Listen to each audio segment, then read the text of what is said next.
I'm Mike Bosko. I'm with the Mid-Columbia Fisheries and the project manager, and I'm presenting this on behalf of Rebecca Wassel and myself. We're going to be co-managing this project. And we're partnering with the Forest Service. This is a restoration design project for Swauk and Hurley Creek. If anybody looked at this project early in my proposal, you would have seen that we had 4 work sites. I can only stay up late at night fretting about this for so long before I pared it down to 1 work site. It was a lot to chew, and a lot of this stuff I didn't think was really meriting design work. So we brought it down to this one, which I'm really actually excited about. I think it's a good project. They're all good projects, but this one's a good one to focus on now and for the timing. So I'm going to start with the where, and then I'm going to kind of narrow it down. We're gonna go over the what a little bit, just so you have an introduction to what we're going to be talking about. So I'll go with the why, and then back to the what. Not much about the how, because it's a design project. That's where we're going to be working with designers. So really quick, there's where we are, our location. Where the star is on the north edge of our basin near Blewett Pass. This is just an aerial of our site. We have Swauk Creek running along Highway 97. You can see this very thin riparian. Sadly, that's Swauk Creek in there. It's ditched. There's berms holding it tight against the highway, with the highway controlling that right bank side. Flows coming toward me to the left of the screen. We also have Hurley Creek running along this Hurley Creek Road. And I'm gonna go to the next slide. I just outlined it, use LiDAR to outline the floodplain availability here, or somewhat. I kind of went too high here. But we have 6 acres on the Swauk Creek floodplain and 6 acres available in Hurley Creek. I built a relative elevation model based on the 2018 LiDAR, and the red is the high areas, going down to the blue and greens is the low areas, and I'm sorry, blue is the low areas, and you can see those berms really popping out. There's a whole lot of other anthropogenic change on this Swauk Creek floodplain that we're going to be addressing, we'd like to address. And then also we have along the hillside where on the south side of the floodplain, you see Hurley Creek Road coming down and across. We'd like to take this road and get it moved out of the floodplain, giving us access to do some more work in each of these. You notice the Hurley Creek Road comes out and takes away about half of the fan for Hurley Creek. Getting that out of the way gives us more opportunity to do some work in there as well. Since we're going to be decommissioning, we'd like to decommission this road. I figured, why not open this Hurley Creek floodplain up for design anyway, to kind of look at what can be done once that road is decommissioned in terms of sequencing. I think that's probably a good idea. I'd really like to focus anyway down at this the fan. You can see this existing historic road, Forest Service road that's coming out there. That's one place we can look at it. But just before coming onto this, I talked to Jeff at the Forest Service, and he said a concern with that passageway is they still need access for a lowboy, and it's kind of a steep terrain. So another option is to bringing it around this front. That was all new news to me. So that's just another option that their engineers are looking at currently. But the Forest Service still wants to get that road out the floodplain as well. So I'm going to throw in some pictures. I threw up some pictures here. Just briefly, we'll come back. I have a whole lot of pictures at the end also that we can jump to. These ones are larger. We have on the top left, we have the Swauk Creek floodplain using a drone. It's kind of hard to see, but if you look at the right, you can see the berms and all the manipulation that we've done. The picture on the top right is the berm that's holding the creek that's been ditched also about 1 to 2 feet down along I-90, I'm sorry, I-97, and you can see off on the right side on that picture. Down here on the left is the Hurley Creek fan at the confluence. In the middle is more of the floodplain for our Swauk Creek, and then another berm in the bottom right corner. And again, we'll spend some time on these a little bit at the end. And here we have Hurley Creek, the floodplain. The whole creek's been pushed off onto to the left side, right against the hill slope, no access to the fan anymore. And again, it's been ditched and bermed over there. These other pictures just show, some of the, what's happening with this channel. It's especially the middle one on the bottom. You can just see it's just a straight shot running right along the road. Picture on the bottom right, we see erosion of the road, even though the creek's way down there. So a lot of that material is going right down into the creek. So a little bit of history, like most of our projects in the upper basin, logging, beaver extirpation and mining. Beavers are actually making a comeback on the Swauk, which is great. I think they'll do a lot of work for us on this project if we can get this stuff for them. And then also, I had to throw this highway construction plat on here. You can see the parallel lines are Highway 97. This is back in 1952, before they put the highway in, and all of the plat the sheets show we just basically covered up a lot of wetlands and probably beaver ponds all throughout here. So that was unfortunate. I'm a big beaver fan, by the way, so you'll hear that a lot. So now the why, the importance for fish. This is the big steelhead stream. It's one of the top 3 in our basin in steelhead production. It's actually it's the top in terms of stream size of streams production. This is all from Gate Temple. All life stages are in decline, and it's basically we're having a decline trend of these adult returns. Unfortunate. For Chinook, it's Swauk Creek's a rearing stream for juvenile. I'm sorry, for rearing stream for juvenile Chinook.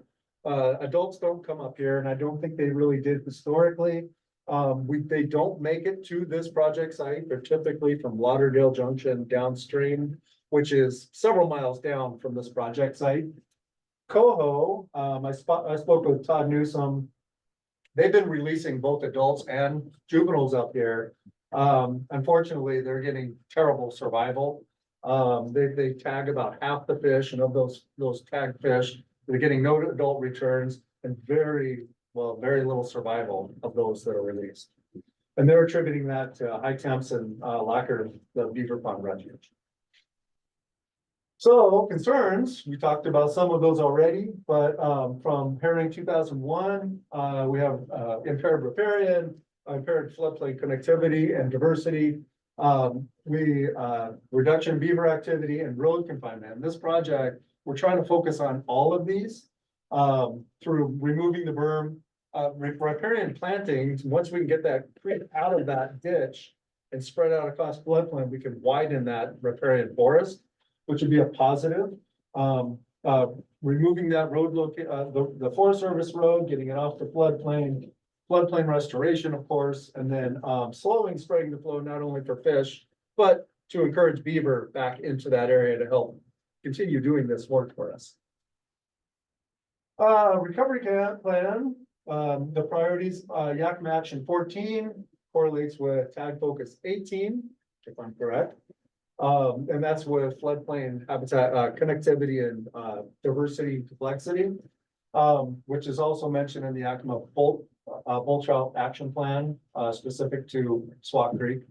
And then Upper Yakima Action number 15, correlated with Tag 24. And that's restoring tributary riparian areas. And again, something we're looking at doing with this project. For the citizen committee, from the matrix, I found 4 that I think are applicable to this project. And the other items on the matrix, I don't see any adverse something not coming to mind. So for number 5, benefit to wildlife, it's a restoration project. That's our goal. I'm a stream ecologist. My focus is not only on fish, it's on the whole. So definitely a focus on small and large wildlife, aquatic and terrestrial. Number 9, coordinating with past, present, future. I'm going to be talking about this a little bit more, but we did an assessment in the past, 2 assessments out there, Swauk and Iron Creek. The we've done some restoration work up there again. I'm gonna talk about this more in the same area upstream of this reach. And then, the Forest Service is doing an environmental assessment. That's including these projects in it, so it's tying with a lot of these things. Bringing in the right partners. I'm working currently with the Forest Service, Yakima Nation, and Fish and Wildlife. So they'll be on the steering committee. And then also I'm gonna be bringing in DOT since we have Highway 97 right there. For number 11, Forest Service is the landowner. They reached out to us to bring us in. So yes, they are in strong support of this proposal. Hope I'm not going too fast. I tend to. Okay, a little bit of background on that Forest Service. The Forest Service is doing, they're putting together a 5-year aquatic restoration plan. Both Yakima Nation and Mid-Columbia, myself, and Becca are, I've been playing a part in this planning. And it's being addressed through their Upper Swauk environmental assessment that includes this project that we're talking about. So some of the specific collaboration we're gonna be doing is a Hurley Creek Road reroute and Swauk Creek confluence restoration. Those are the ones we're doing. We're trying to get implementation by 2028. Also Iron Creek wood replenishment, but that's something I'm gonna be looking at over the summer. Not part of this project. So I mentioned earlier that Mid-Columbia is putting together, or I'm sorry, hired through Surfboard funding, Interfluve to do an assessment on Swauk Creek and Iron Creek, 2 separate assessments. And it was Swauk Creek one it covers the reach we're looking at, plus a mile upstream and downstream. Iron Creek was another one, which is downstream of this project site, something we'll be looking at. So this project was something that came out of these assessments as some high priority. So these are the ones here with the big arrow. That's the one we're focusing on now. So Upper Swauk Creek, these were all those 4 work sites that were originally in here. Upper Swauk Creek, we already did a wood project in there. But I'm gonna go back and look at adaptive management there. Swauk Creek along the highway, we're gonna continue to look at that one. And then Iron Creek, we're gonna be again, doing adaptive management on a wood project we did in there. Plus giving it a closer look over this next couple of years. Okay, but that where the arrow is what we're looking at for this project. So what's happened since those assessments is, one thing you'll see is a culvert replacement. This is at the very top of our restoration, our proposed restoration site. It was placed with a bridge, and another half mile of stream upstream is another one. In between there, we did a wood project, large wood in there, and that's where I'm gonna be looking at some adaptive management this summer.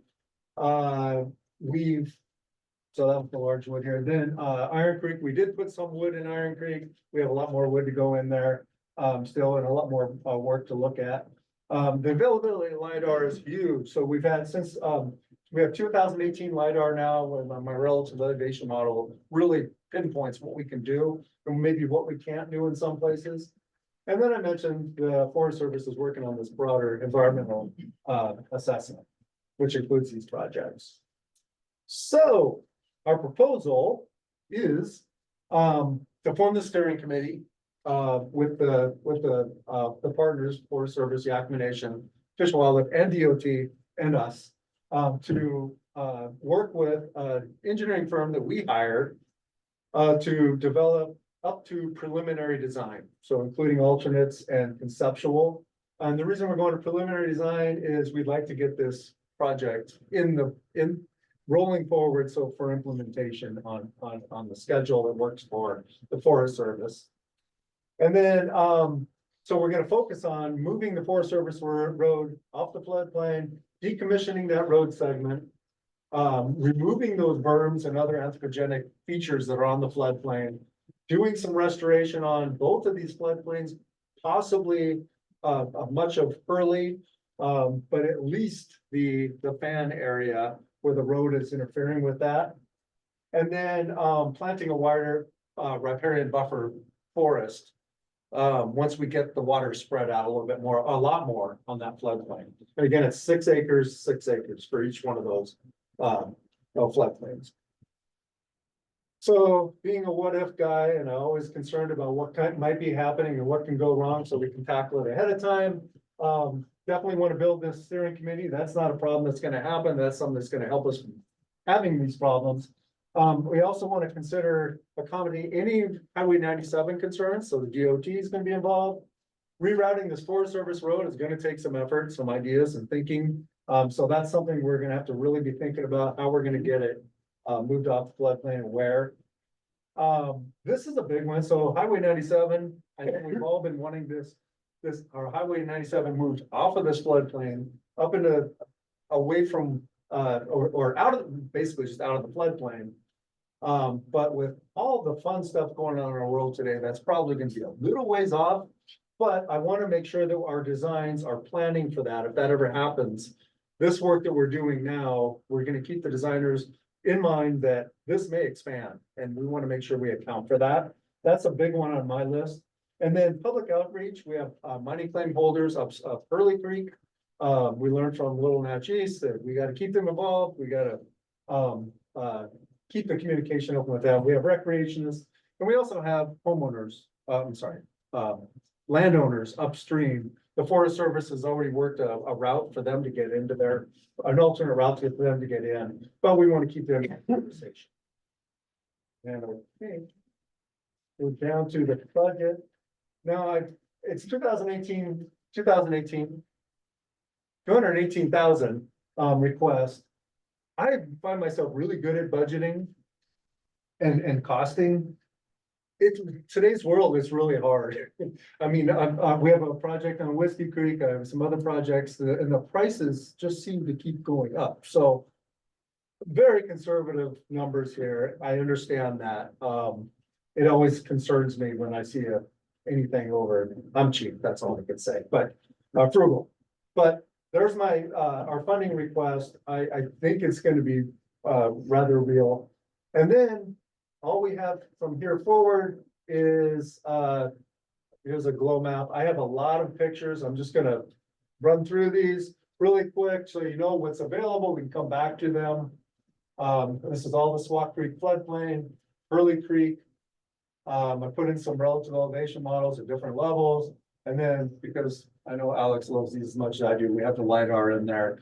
And then I also have a walking tour that we can go up this road pathway. I walked it, just pictures. You can look at that later, though, if you'd like. So, with that, I guess we'll open to questions. Real quick from Katie online. Are there any irrigation diversions on Hurley Creek? Are there any water rights that could be acquired on Hurley? I don't know, but I don't think there's any on Hurley Creek. That's a big, I don't know. Does anybody know? I don't. I believe the only water rights of either Swauk or Hurley up here are associated with mine claims and aren't typically diverting significant amounts of water consistently. There's no irrigation. Mining claims are expired. What's that? I think most of those mining claims are expired. There's a lot of the signs posted up there anyway. I mean, they're all over, but I haven't looked into it yet. Talk to Scott, because he's working on Scott. the ranger. Oh, okay, yeah. Okay. But it's not been identified as a place where you can gain significant insulation. Hopefully, urban water rights for the first creek would be the first place on Swauk, if that's the case. And Becca writes that she isn't sure either. Say that? Becca isn't aware of anything either. Okay, thank you, Becca. Yes. So, do you have a sense from either the LiDAR that you looked at or any of the other references you cited of like the amount of historic floodplain habitat that's still around? You know, I know 97 constrains this thing pretty well going up to the past, but like in the broader sense of the whole Swauk Creek, like, you know, what are we talking about in terms of, you know, how this relates to historic floodplain habitat? Well, I'm 97 is the one that's really causing us the big issue. That's what's cutting right down the middle of a lot of these floodplains. So that's restricting us here. And it's one of the reasons I chose this one. This is the one I've looked at from a mile upstream of this, downstream to Iron Creek anyway. I haven't really looked extensively beyond that. But of those, this is the one that provides us with the most available floodplain. Downstream of this, there's another section that I think gave us up to 5 acres of floodplain availability. That's what I'm gonna be looking at this summer. Downstream of that, it kind of gets more constricted again. But it from here downstream about a mile and a half, it's ditched the same, you know, just right along the highway. Just against that. I don't know if that answers your question, right? Right, yeah, thanks. That could be a great thing to address in the early parts of the design, is just the overall scale of floodplain loss and what proportion of it you're touching. Yeah. So why work from the top down instead of from the bottom up? Well, I think it was mostly the availability of benefit that we can get out of this. You know, like I said, downstream of this, well, further downstream, this is all part of the upper Swauk environmental assessment and this project was part of that. So, and the Forest Service reached out and I said, hey, can you look at this one? So this is the reason we're approaching this one. Downstream of this, like I said, there is like a 5 acre segment of channel, but I think it's gonna take quite a bit of uplift, and I'm not even sure that it's how doable it is, other than to just get the creek away from the highway. It's just a lot of raised material right there. So it's something I wanted to look at closer, and from here, where the road hits the Highway 97, the creek also goes under there. You know, we have these, we did these barrier removals, we did all this wood work up there, so we're just continuing that downstream, but it's a good question. We I should. mean, can the fish actually access this area? There's no barriers up through here. Now that these barriers have been removed, now we have another half mile. So they're able to access it. We just need to build a habitat for them. They don't have that habitat. And I think that's what our looks about. Are they accessing? Yes. They've been tracked to maybe about 2 miles above here. Oh, yeah, up to Swauk campground. Yeah, thank you. We have much less here. How far is this above where we were a couple of years ago? Looking at some ridges and. This is the bottom, just below the bottom end of that site. So this is, yeah, you had some stuff going on there. And that's, No, should we point to the big box culvert where Swauk comes under? I think that's what Jen's talking about, that one. so it's right across the road from that? Just downstream, continuing. So if you went downstream instead of upstream, we went parked several times. We've got that great picture of all the tag and CC on site towards all pointing at some spawning fish. That's out here. So yes, I do get that. Got some questions on Zoom.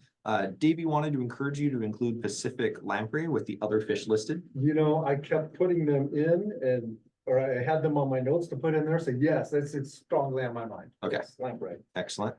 Mark asks, I realize you don't have designs yet, but do you have a gut level order of magnitude guess for construction costs? Are any barriers being removed? There's no barriers being removed. I don't have a gut level of cost at this point. You know, it is quite a bit of material that needs to be moved off those berms. But I don't know if Becca's online, if she has anything. Becca did write, CW students did a project on historic floodplain lost a few years back, and you will be including their work in the design process. But that doesn't help you with a cost estimate. And I agree with Mike. It's too soon for me to be able to ballpark it, unfortunately. And Katie asks, how many miles of fish habitat does the full Hurley Creek provide? Are you thinking about BDAs or larger earth moving and ELJs? Are we talking about on this? So, because the reason I've asked, I think she's talking about this one. So I'm always thinking about VDAs and PALs, as a good solution to get water moving around. So that is something I'm going to be encouraging for the design, especially on Hurley Creek. It depends on what we do on Swauk Creek. But I wasn't sure if she's talking about the upstream of this project, we have the large wood. We'll look at incorporating, more low-tech like PALs and PDAs there also. Okay. And how many miles for Hurley again, a fish had? How much are we gaining? Yeah. That, I know, Becca, again, I'm sorry, if. I know we opened up a barrier here and another one 1/2 mile up, which was a full barrier, it was a very perched. So those were already opened, I don't know much further, I didn't see any other barriers beyond that, does anybody know? I've meant to look this up and I did not. But we're not opening, it's already open to fish passage right now, we're just trying to improve that habitat and get them, so that they actually can survive up into those new waters that are open. Becca, did you want to add anything to that? No, I think there are further upstream in Swauk Creek, we do come to a point where passage is not available anymore, but I need to look at the barrier map to figure out where that is. Not within this project reach. It's a bit above the Swauk campground where you turn away and head up towards the pass. So that's why I was throwing out about the 2 miles. Thank you to everyone on Zoom. Great questions. Anybody else in the room real quick? Is the NEPA process, is the NEPA process complete for Forest Service? They're on, what is it? DOPA? They're working with DOPA? I'm learning all this now. It's not complete. I think they're in the final stages of it. Yeah. It'll be good to maybe bring an update on that, because that one started a good 5-6 years ago, has been quite stalled out. And at least recently, they had sort of pulled off the timber parts of it, and were doing those under emergency authorizations, and it was really unclear what was happening with EPA. So I think it doesn't, maybe it's even just part of this project and figuring out the NEPA path, et cetera, but I wouldn't count on that upwards unless folks know something I don't about its proceeding. I do. My friend is writing the burn plan for the prescribed burns and they have almost completed the NEPA. The burn plan was submitted and stuff, the EA is done For the follow-up. for this walk. Anyway, something for you guys to know how your project fits in this. Yeah. I received some information from Jeff on that too, so I'll need He's to working with sort Jeff. through it. And then I'll get an update. Whether it's the application or the design, it'd be great to dig up the temperature data. There's a lot older Forest Service data here. My memory is, I'm just glancing northwest, that it's actually a fairly cold spring reaches. Todd's comment that it might be too warm to cut for coho. I don't know if that was lower in Swauk Creek or. I think you. That surprised me. Williams. Yeah. Okay, yeah. Because if it is really warm, it would change my thinking about design if I were in the project, but I'm not aware that it is. Just worth clarifying that it is. Yeah. What is the flow in that? Pull myself to memorize. And I didn't. Swap or Hurley? Hurley's very low. I mean, Hurley can get down where actually we lose water down toward the fan. It subs out or just there's no water there, which would be great to get beavers in there.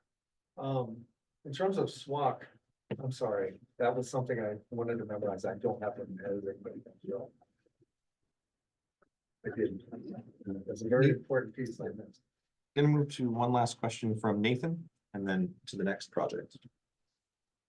Yeah, I just wanted to say that I looked up the water rights on Hurley Creek and there's one surface diversion. It's an adjudicated certificate and it was for mining and general domestic. And it's near the headwaters. Thank you. Thank you.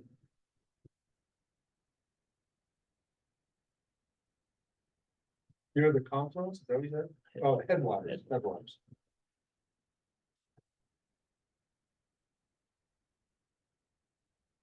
Okay, well, thank you, Mike. everybody. Appreciate it.